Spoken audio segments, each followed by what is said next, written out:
सुर्खेतकी 16 वर्षीय किशोरी इनिसा विकको बलात्कारपछि हत्याको विरोधमा कलाकारहरूले मुख खोल्न थालेका छन्। सामाजिक न्याय समतामूलक समाजको पक्षमा बोल्दै आएका कलाकारहरूले इनिसा विकको न्यायका लागि आवाज उठाउन सुरु गरेका हुन्। इनिसाको बलात्कारपछि हत्याको विरुद्धमा देशभर प्रदर्शन भइरहँदा कलाकारहरूले पनि बोल्न सुरु गरेका हुन्। गायिका एलिना चौहानले इनिसाको न्यायको माग गर्दै बलात्कारीलाई कठोर कानुनी सजायको माग गरेकी छन्।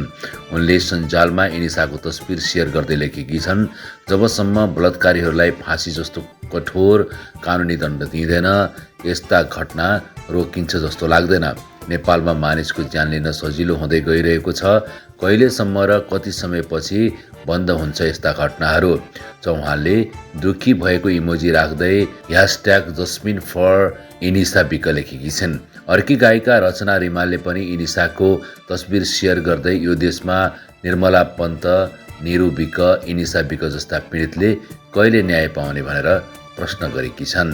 उनले अगाडि लेखेकी छन्, हामी सबैले आवाज उठाउनै पर्छ। छोरीहरूलाई चुप लाग्न बाध्य बनाउने होइन, न्याय दिलाउनु पर्छ। अपराधीलाई जोगाउने होइन, कडाभन्दा कडा सजाय दिलाउनु पर्छ। पीडितलाई दोष दिने होइन, साथ दिनुपर्दछ। अब मौन बस्ने समय सकिएको छ।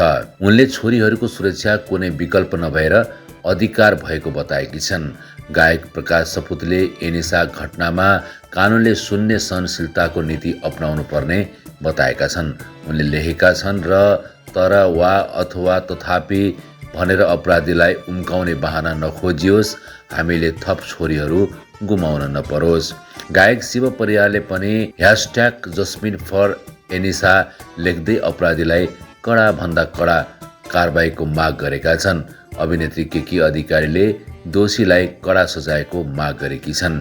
उनले लेखेकी छन्, हामी समाजका रूपमा कहाँ उभिएका छौँ? हामी प्राय दोष अरूलाई खोज्छौँ, तर कतै हामीले नै यस्तो जघन्य हिंसालाई सामान्य बनाइरहेका त छैनौँ।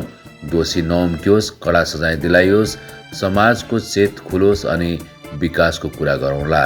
इनिसाको पक्षमा अन्य कलाकारहरूले पनि बोल्ने क्रम जारी रहेको छ। गत फागुन 23 गते घरबाट ट्युसन पढ्न गएकी गुरुभाकोट नगरपालिका 6 बडाखेली स्थायी घर भई हाल वीरेन्द्रनगर 1 मा बस्ती आएकी इनिसा सामुदायिक वनमा बेहोस अवस्थामा फेला परेकी थिइन्। शरीरभरि निलडाम र रगतामै अवस्थामा फेला परेकी उनलाई अस्पताल पुर्याउने बित्तिकै मृत घोषणा गरिएको थियो। प्रहरीले उनको बलात्कारपछि हत्या गरेको आरोपमा 4 जनालाई पक्राउ गरेको छ। तपाईलाई हाम्रो युट्युब च्यानल स्टोरी एभ्रीवन सबको कथा कस्तो लाग्छ?